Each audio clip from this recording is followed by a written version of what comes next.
Et salut à tous, j'espère que vous allez toutes et tous très bien. Et aujourd'hui, on va parler de mon nouvel objectif, le Stigma 16 mm en monture micro 4 tiers que j'utilise sur mon Lumix G81. Allez, c'est parti.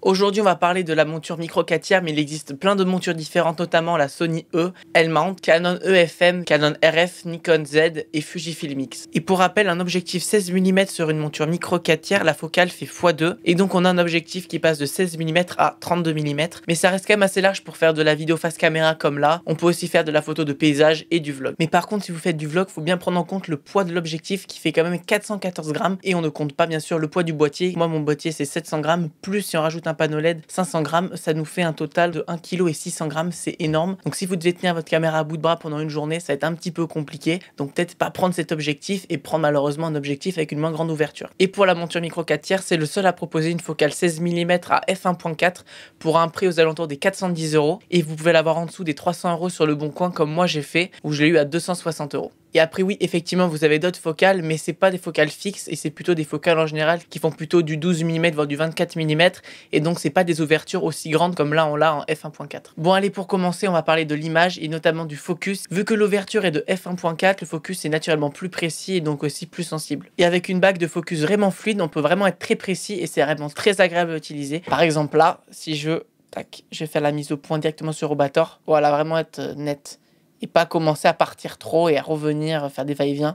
Pour ce qui s'agit de l'autofocus de l'objectif, il est bien mieux que mon objectif de base qui fournit avec ma caméra, le 12-60, on va y arriver. Le 12-60 de chez Lumix, je comprends pas parce que de base, c'est Lumix qui l'a créé. Il est quand même censé marcher avec un boîtier de la marque. Déjà de base, je vais le rappeler, mais la technologie de focus de mon objectif, c'est à détection de contraste et c'est de la merde. Et franchement, cet objectif, pour qu'il marche avec ce boîtier, c'est vraiment exceptionnel. Et même avec celui-là, il peut se débrouiller. Par exemple, là, je vais mettre en manuel. Je vais commencer à m'éloigner.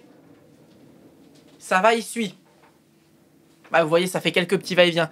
C'est ça le problème, c'est qu'on peut pas vraiment faire confiance à cet objectif. Genre là, je vais me remettre en manuel parce que sinon, je sais qu'il va commencer à faire ça. Voilà, bon, j'abuse un peu, mais ça peut arriver qu'il soit vraiment comme ça avec des va-et-vient dans tous les sens. Donc vraiment, si vous avez une caméra Lumix, à moins que ça soit un GH6, un GH7, franchement, oubliez, mettez-le en manuel. Et dire là, je suis pas net. Par contre, vraiment, si de base, vous avez aucun problème de focus avec votre boîtier, avec cet objectif, vous risquez pas d'avoir des problèmes. Pour ce qui s'agit du vignettage, je trouve qu'il n'y en a pas vraiment, même quand on est en f1.4. En général, ça peut se voir si on est dehors mais qu'on filme dans des endroits sombres. On peut avoir un petit peu de vignettage, mais en général, vous voyez là, on n'a pas vraiment de vignettage. Et même sur les photos, vous le voyez, on n'a pas beaucoup de vignettage, c'est vraiment un bon point. Maintenant, pour ce qui s'agit de l'aberrance chromatique, en général, on n'en a pas, mais si on commence à filmer dehors, dans certaines conditions d'éclairage, on peut en avoir un petit peu, même si vous pouvez le voir sur les photos, c'est vraiment très léger. Quand même, heureusement pour le prix, parce que neuf, il vaut quand même 410 €, et pour une focale fixe, c'est quand même mieux. Mais bon, de ce côté-là, il n'y a pas vraiment de soucis, donc tant mieux. Et d'ailleurs, pour le prix, on a quoi comme matériau? Et pour le prix, nous avons un objectif tout en plastique. Ouais.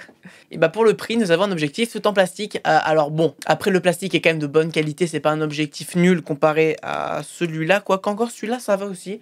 Il est quand même supérieur, le Stigma. Après, bien évidemment, pour la bague, le plastique est bien plus agréable, il tient bien plus en main. Même si je pense qu'on pourrait faire encore un petit peu mieux pour le coup Stigma. Mais quand même, non, il est vraiment très bien en termes de matériaux et notamment... Je vais prendre tout de suite. Ça par contre je n'avais pas parlé, mais avec l'objectif il fournit un pare-soleil. Alors franchement celui-là, la première fois que je l'ai eu en main, je l'ai vraiment trouvé de bonne qualité.